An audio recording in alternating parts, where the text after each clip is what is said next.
Assalamualaikum warahmatullahi wabarakatuh. Alhamdulillahirabbil alamin, hamdan wa syukran lillah. Amma ba'du. Pertama marilah kita panjatkan puji dan syukur kehadirat Allah Subhanahu wa taala.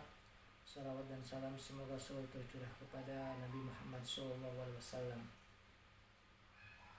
Teman-teman mahasiswa Sekolah Tinggi Ilmu Syariah Nahdlatul Ulama, khususnya semester 2 kelas B. Pertama, saya ingin menyampaikan beberapa hal, yaitu terkait saat ini perkuliahan dialihkan kepada digital learning, artinya kita belajar secara mandiri, secara online. Tetapi semangat teman-teman mahasiswa harus tetap berkobar, tetap semangat belajar meskipun tetap muka kuliah tidak dilaksanakan.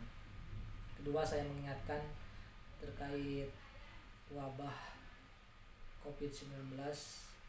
Teman-teman harus menjaga diri, menjaga keluarga untuk tetap setidaknya diam di rumah jika tidak ada kepentingan yang sangat mendesak.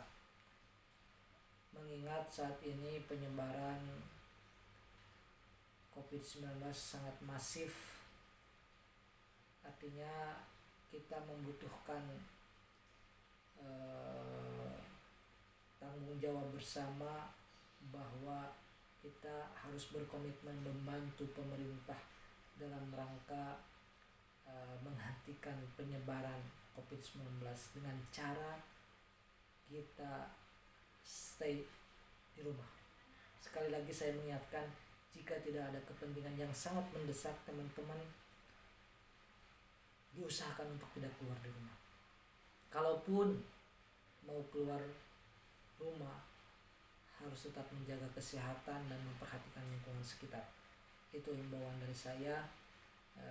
Mari kita sama-sama menjaga kesehatan, dan semoga ujian ini, wabah COVID-19 ini cepat berlalu dan Indonesia bisa terbebas, dan semuanya bangsa Indonesia harus diberi semangat dan juga diberikan ketabahan, serta semua bisa saling bahu-membahu untuk membantu pemerintah dan membantu warga sekitar.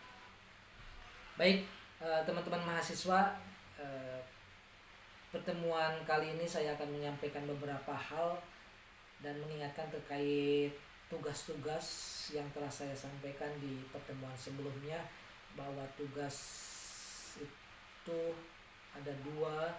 Yang pertama tentang tugas kelompok, dan yang kedua tentang tugas individu. Tugas kelompok tetap berjalan dikerjakan, nanti kita pertemuan tatap muka, insya Allah kita akan presentasikan dan kita akan diskusikan. Untuk tugas individu nanti teman-teman bisa mengirimkan ke email yang telah kita tentukan dan telah saya kirimkan. Baik, di pertemuan ke-6 ini teman-teman, fokus kajian kita masih tetap membahas filsafat. Jadi kita back ke belakang mengingatkan bahwa filsafat itu adalah mata kuliah sebagai ibunya ilmu pengetahuan. Artinya mata kuliah filsafat itu merupakan mata kuliah penting untuk dipelajari agar kita bisa mengenal lebih mendalam tentang ilmu-ilmu yang telah kita pelajari. Pada intinya filsafat itu mode of thinking, artinya pola berpikir, cara berpikir. Dan yang paling khas dari filsafat itu adalah radix, artinya berpikir secara radikal. Melalui apa? Melalui cara bertanya dan mengkaji hal-hal secara mendalam. Pertemuan ke-6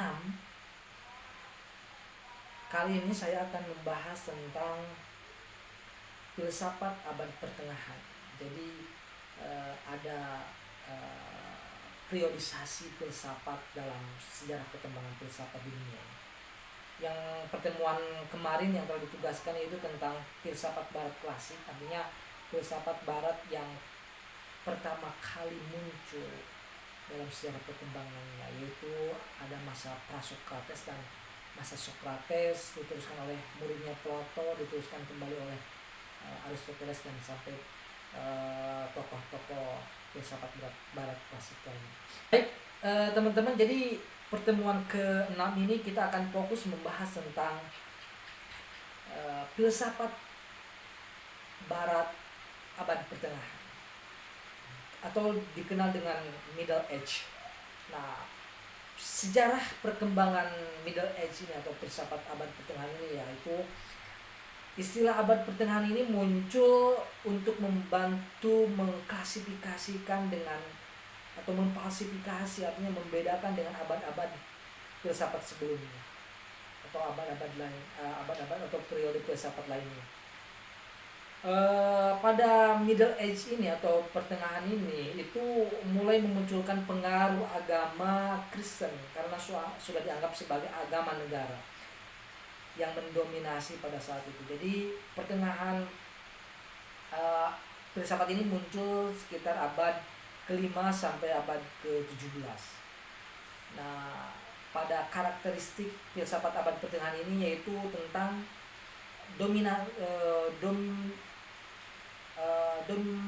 menguatnya dominasi agama Kristen sebagai, katakanlah, sebagai agama negara yang resmi. Selanjutnya, terus pada abad pertengahan ini mulai ada kemajuan pemikiran, perkembangan dan kreativitas. Artinya ada penyempurnaan dari penemuan-penemuan filosofis sebelumnya, yaitu tentang ditemukannya tentang kesenian, keahlian dalam ilmu, keahlian dalam berbagai ilmu.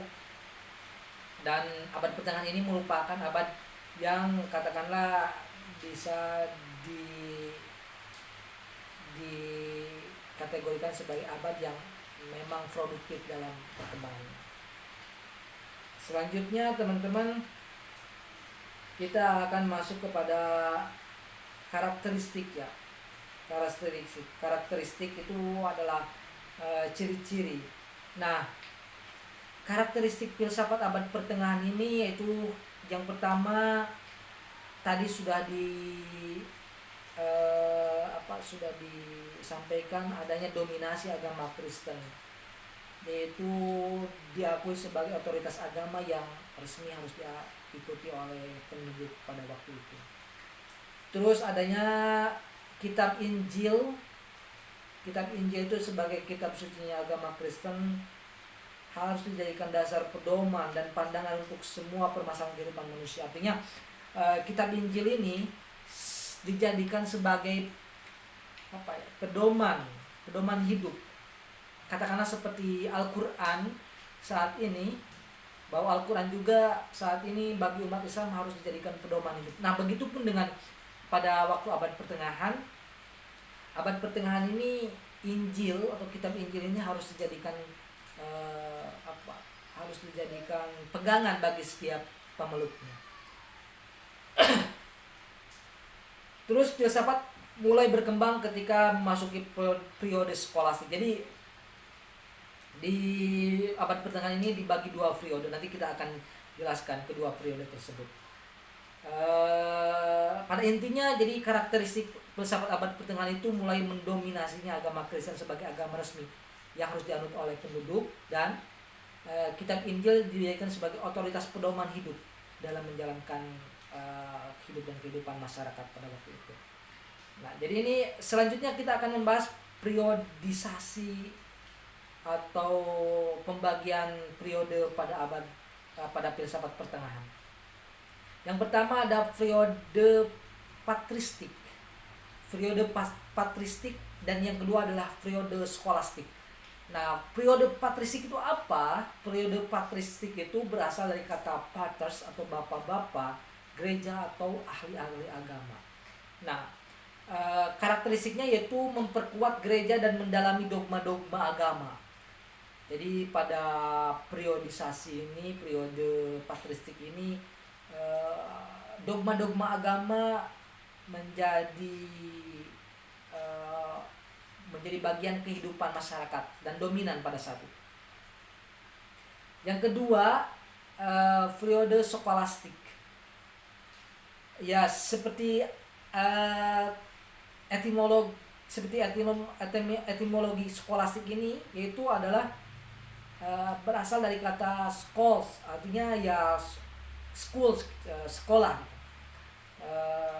bercorak agama, filsafat Nasrani dan cenderung rasional. Jadi sudah mulai menitik beratkan tidak pada aspek teosentris, artinya aspek keagamaan atau aspek ketuhanan saja, tapi mulai memikirkan aspek rasionalisme atau penggunaan akal-akal secara proporsional. Nah, selanjutnya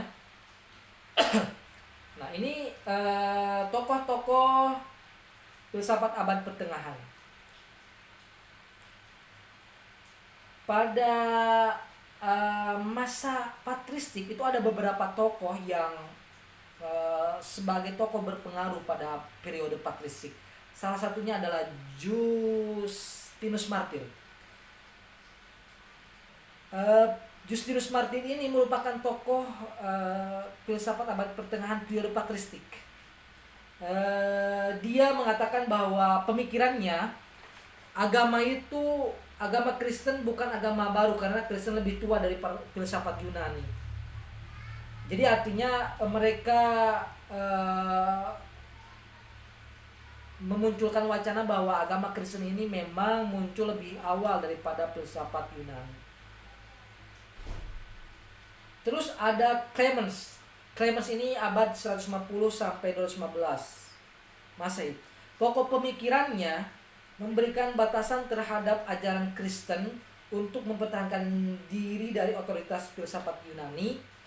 Selanjutnya, bagi orang Kristen, filsafat dapat dipakai untuk membela iman dan memikirkan secara mendalam. Jadi, bagi orang Kristen, filsafat ini harus digunakan sebagai otoritas untuk memikirkan segala sesuatu hal secara mendalam, secara mendasar. Artinya pengetahuan tentang agama dipelajari lebih lanjut pada masa-masa. Selanjutnya ada Tertullianus.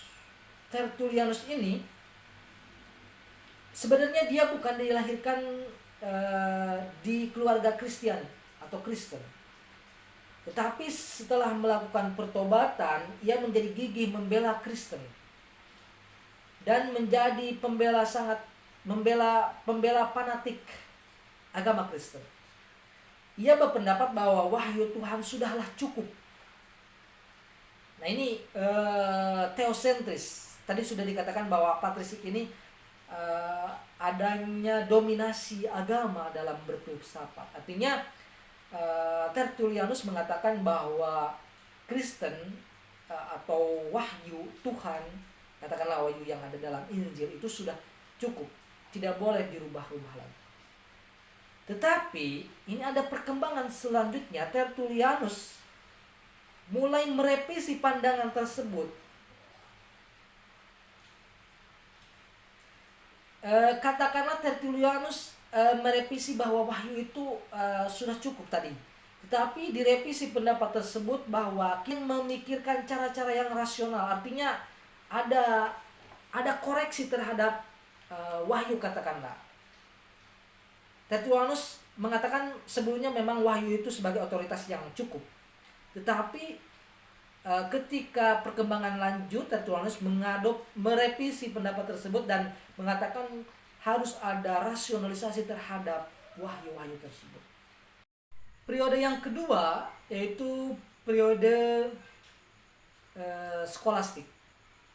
Periode skolastik ini dipandang sebagai mengalami beberapa kemajuan karena disebabkan beberapa faktor. Salah satunya adalah faktor religius. Hidup di dunia berkeyakinan tentang religiositas, tentang ketuhanan, terus faktor ilmu pengetahuan. Pada saat itu telah didirikan banyak lembaga pengajaran yang diupayakan oleh gereja, oleh biarawan, biarawati, dan mengalami perkembangan yang cukup pesat. Tokoh-tokohnya pada masa skolastik ini salah satunya yaitu Plotinus. Plotinus mengatakan bahwa ajaran Plotinus itu disebut Plotinisme atau Neoplatonisme, menekankan bahwa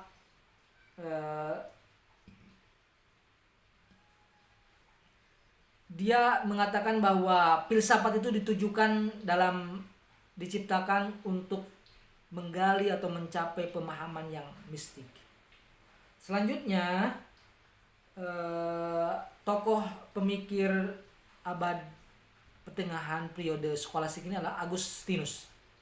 Agustinus ini, ajaran Agustinus itu dapat dikatakan sebagai berpusat pada dua full, Tuhan dan manusia. Artinya mengcombine antara ketuhanan, nilai-nilai teosentris dan antroposentris. Agustinus ini sumber asal usul reformasi yang dilakukan oleh Protestan, khususnya pada Luther, Zwingli dan Calvin. Nah, sejak zaman Agustinus ini, orang-orang Barat lebih dikenal sebagai mengacu kepada sikap-sikap introspektif. Artinya ketika ingin bertindak itu harus berintrospeksi dulu, harus memikirkan dulu, jangan ujug-ujug langsung bertindak. Makanya Agustinus ini merupakan pelopor tindakan-tindakan yang didahului oleh tindakan introspektif. Selanjutnya tokoh skolastik ini adalah Thomas Aquinas. Thomas Aquinas ini mengkonfirmasi adanya kepastian Tuhan.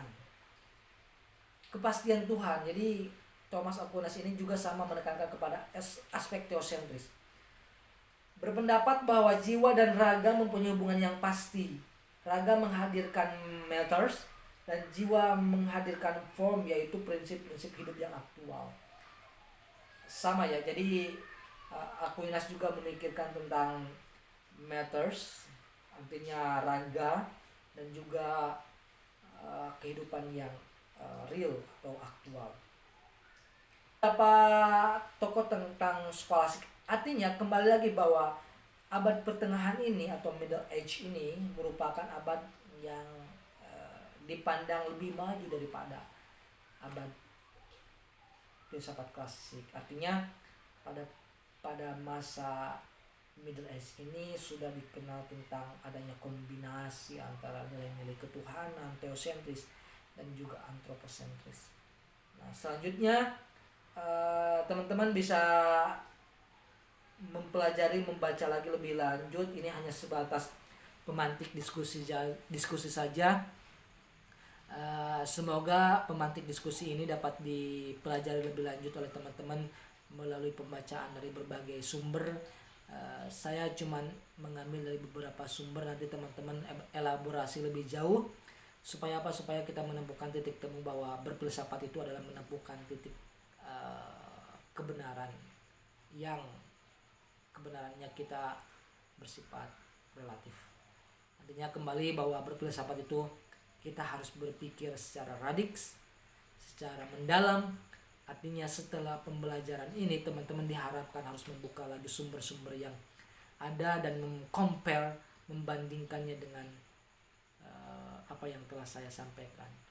Demikian untuk materi filsafat abad pertengahan ini. Semoga kita semua diberikan kesehatan, kelancaran, segala aktivitas kita diberikan kemaslahatan dan lindungan dari Allah Subhanahu wa taala. Semua teman-teman harus menjaga kesehatan. Kita sama-sama berjuang untuk melawan ujian-ujian berat yang akan dilalui oleh bangsa Indonesia saat ini dan kedepannya mungkin. Semoga Allah Subhanahu wa taala cepat mengabulkan doa-doa kita untuk saudara-saudara kita yang terkena wabah Covid. Semoga cepat disembuhkan, disehatkan, dan cepat ada penanganan yang masif dari pemerintah sehingga kita dijauhkan dari wabah COVID-19. Terima kasih. Fikillah Monitoring. Assalamualaikum warahmatullahi wabarakatuh.